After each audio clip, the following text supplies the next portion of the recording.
Assalamualaikum warahmatullahi wabarakatuh. Teman-teman, aku habis beli susu. Guruku lagi sakit ini. Dia kekurangan susu. Aduh, orang no saset aku. Wis tuku kaleng kudu mari kowe. Teh wis tak cepake ya jal tapi iku gorono nang kowe ya. Ndarani ngono. Bener. Aku sing karo nang udah do pengen. Nek kowe kan gue mau meriang aja diombe. Ah, minum jamu dulu teman-teman, minum susu jahe. Jadi nggak cuma burung aja yang butuh vitamin, teman-teman. Ya. Nah, nanti kita lanjut kalau udah jadi minumannya ya sambil ngobrol-ngobrol sama teman-teman apa kabarmu hari ini pastinya. Oke, ditunggu. Teman-teman, ini kopi susu jahe sudah ready teman-teman. Seger banget asli, seger sekali. Oke, masih di seputar pembahasan murai batu ya, ekor kaku. Nah, karena menarik sih, menarik mulai rame ya untuk peminat teman-teman. Alhamdulillah mulai rame murai batu ekor kaku. Jadi seperti yang di video sebelumnya ya teman-teman,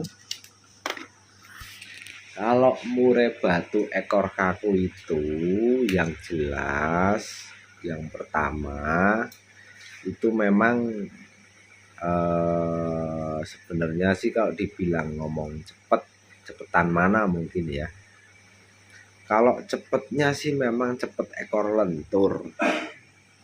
Cuman ekor lentur ini rawan ngeban karena dia cenderung agresif, banyak gaya, banyak tingkah seperti itu. Tapi kalau ekor kaku ini cenderung dia rata-rata tuh memang ekornya juga panjang. Jadi burung tersebut nggak banyak tingkah teman-teman. Dan kebetulan tadi juga alhamdulillah teman kita udah bisa masuk podium ya. Walaupun podium berapa tadi ya. Lupa aku podium keberapa, tapi udah masuk podium. Cuman ya memang kalau murai batu itu memang agak lama teman-teman, agak lama, nggak seperti cucak hijau prosesnya. Kalau murai batu dia pelan-pelan bertahap tapi pasti. Makanya kalau main murai batu tuh wajib ekstra hati-hati teman-teman. Kalau teman-teman ceroboh, kalau udah ada indikasi-indikasi nakal itu yang repot. Begitu. Lah ini nih sudah masuk podium 2 ya.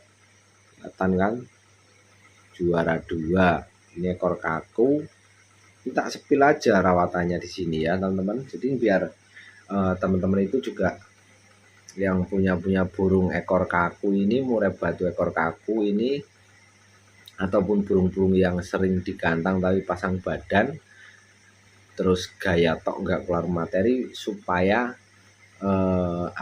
ya bisa seperti itu. Nih MB ekor kaku rawatan pagi jangkrik kenyang, lanjut krodong sore, sama JK kenyang lanjut krodong, malam mandi malam ya, malamnya mandi malam, dan malam dibuka taruh di bawah dan pemberian kroto diselingi mandi malam ataupun disela mandi malam ya. Jadi gak ada yang tak tutupin teman-teman. Oh ya, kelihatan, coba dibaca. Cuma ini tulisannya kebalik kalau tak hadapin kamera ya. Oh, jadi biar nggak ada dusta di antara kita. Untuk season pertama biasanya gini. Untuk ekor kaku sendiri ya memang rata-rata murai batu lah banyak kan. Untuk murai batu ini dia ini yang pakai rawatan yang seperti saya jabarkan tadi ataupun saya ceritakan tadi. Dia itu sistemnya itu bertahap teman-teman, bertahap. Jadi nggak bisa langsung set, itu nggak bisa. Karena ya sebenarnya sih bisa, cuman banyak faktor dukungannya itu banyak. Dari vitamin, dari jamu, itu banyak. Bermacam-macam lah seperti itu. Tapi itu kalau vitamin jamu itu kalau nggak apa ya mengikuti aturan pakai ataupun kebutuhannya itu malah bikin burung jadi nggak stabil. Makanya kalau ada yang ngikutin konten saya tuh kalau nggak ngikutin terus karena gini, setiap orang itu punya burung. Ketika dia burungnya udah kerja di lapangan, itu namanya manusia itu nggak ada kepuasan teman-teman. Gimana caranya biar maksimal, lebih maksimal. Yang tadi yang main satu sesi, gimana biar 2 sesi, biar 3 sesi, biar bersesi-sesi judulnya. Tingkat kepuasannya itu memang yang nggak ada ujungnya, namanya manusia ya. Itu hal yang wajar lah seperti itu. Cuman di samping itu teman-teman juga harus paham teman-teman ya. Jadi yang saya maksud harus paham ini, kalau mau memaksimalkan kinerja burung, teman-teman tuh harus ya mensupport dari segi nutrisi, makanan, proteinnya ya, terus jamunya juga itu yang jelas. Cuman di sini kalau pemakaian jamu yang memang mohon maaf ya, yang di luar sana itu kan kebanyakan hanya aturan pakai. Jadi orang beli itu taunya itu burungku trouble seperti ini, gimana nggak bunyi, belilah yang keterangannya gacor, super gacor atau apalah bla bla bla yang judulnya gacor lah seperti itu. Dia pakai itu kadang nggak cocok karena apa? Nggak sesuai kebutuhan.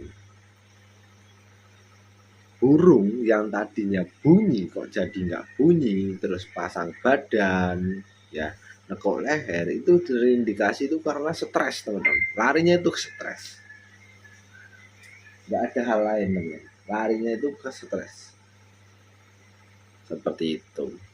Makanya saya sangat menyarankan kalau mengikuti konten saya itu ya memang kalau jenengan nggak jeli dalam menonton, nggak ngikutin update-nya, biasanya teman-teman tuh dibingungkan dengan merawatannya kok kemarin begini sekarang begini. Sebenarnya nggak ada yang berubah, hanya peningkatan. Konten saya itu dari nol, bahan nol, sampai bahan eksprestasi, bahan yang trouble itu ada semua. Kan udah jelas di video-video saya sebelumnya ya, seperti itu.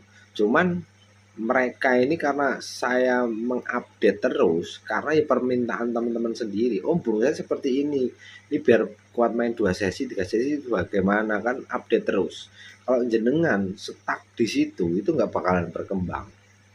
Jadi dia cuma begitu-begitu aja, seperti itu. Jadi poin-poinnya itu banyak teman-teman, banyak poin-poinnya yang memang belum dibuka semua oleh saya, itu memang belum. Dari kalau susah hijau ya mungkin bisa dibilang 60-70% udah saya buka ya, dari rawatan, dari pemilihan bahan. Cuman untuk penyetabilan ini teman-teman agak sulit karena apa? Memang kalau nggak dipraktekin real, penyetabilan itu agak sulit dipahami teman-teman. Karena kondisi burung kan berbeda-beda. Maksudnya berbeda-beda itu kondisi pas waktu top performnya itu, kondisi keseharian di rumah itu beda-beda. Dari penempatan, dari extra fooding ya, naik turunnya extra fooding itu kan, kalau extra fooding turun itu harus bagaimana, kan seperti itu kan belum tak buka kan. Belum saya buka semua memang.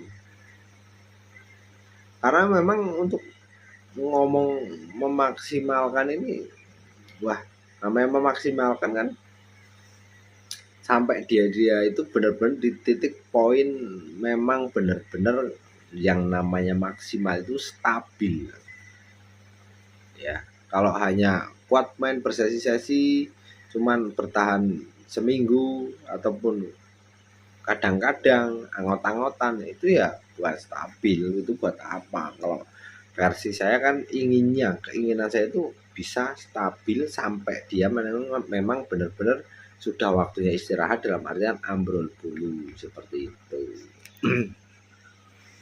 Oke, balik ke topik pokok ya. Jadi untuk murai batu ekor kaku ini teman-teman, itu ya semua murai batu lah ya, khususnya teman-teman tuh harus hati-hati dalam merawat dia. Itu kalau dirawat, contoh ya, tak kasih contoh. Kalau yang instan itu kan contoh, tak kasih contoh nih ya, satu cucak hijau umpamanya, burung saya nggak bongkar materi ya. Gimana caranya biar bongkar materi? Oh, itu gampang, mudah banget. Kasih jamu di sauna itu, terus habis sauna kasih kroto, itu 3 hari juga bongkar materi teman. Tapi kalau murai batu, hari ini dilakukan sampai mungkin beberapa hari ke depan, itu hasilnya nanti kelihatannya maksimalnya dan benar-benar bisa dikatakan inilah hasilnya, itu bisa sampai 2 mingguan itu baru kelihatan. Makanya banyak murai batu yang muda-muda, saya sering menyarankan, udah jalan lapangan, udah mulai enak, hati-hati Pak. Saya bilang seperti itu, hati-hati kalau ganteng itu, hati-hati kalau punya murai muda. Ketemu murai tua, dia itu nggak langsung, wah efeknya itu nggak langsung, nggak jalan, nggak. Efek terburuknya itu ketika setelah mabung nanti baru dia trouble teman-teman, trouble seperti itu. Makanya untuk main murai itu harus hati-hati, harus teliti, dan berani boros dalam extra fooding ya, jamu dan lain-lain lah seperti itu teman-teman. Makanya banyak pemain murai batu itu gagal tuh karena itu. Saran saya, kalau jenengan itu udah cocok dengan si A, ya udah ikutin si A. Mau kemana ujungnya ikutin, seperti itu. Tapi kalau cocoknya sama si B, ya ikutin si B. Sampai mana ujungnya ikutin. Jangan sekarang ikutin si A, terus besok ngeliat si B kok begini, pindah lagi ngikutin si B. Itu nggak bakalan jadi teman-teman. Burungmu nggak akan jadi. Karena murai batu itu butuh yang namanya penyesuaian. Karena dia cenderung burung vektor ya, burung predator lah bisa dibilang seperti itu. Karena hidupnya itu teritorial, nggak kayak cucak hijau ya yang semi koloni. Dia kalau murai batu sendiri pindah tempat di alamnya itu juga butuh penyesuaian yang memang lama. Dia tuh apa ya, memahami lokasi ya kan, tempat sekitar dia tinggal seperti itu. Terus dari makanannya bagaimana kan seperti itu. Makanya murai batu ini wajib teliti, hati-hati dalam memelihara murai batu ya. Yang utama itu, yang penting teman-teman itu wajib boros. Tapi kalau mau taker-taker itu nggak ada lah, mending nggak usah Pak main murai batu seperti itu. Bukannya saya sombong atau gimana, daripada teman-teman yang hanya sekedar iseng. Kalau ngomongin sekedar iseng kayaknya enggak ya. Murai batu ini kan nominalnya lumayan harganya, apalagi main gantangan kan seperti itu, pasti kan beli juga nggak murah seperti itu. Jadi jelas ya teman-teman, perawatan murai batu itu tentukan tujuannya langsung. Tujuan itu maksudnya ini burungku posisi bisu nih ya.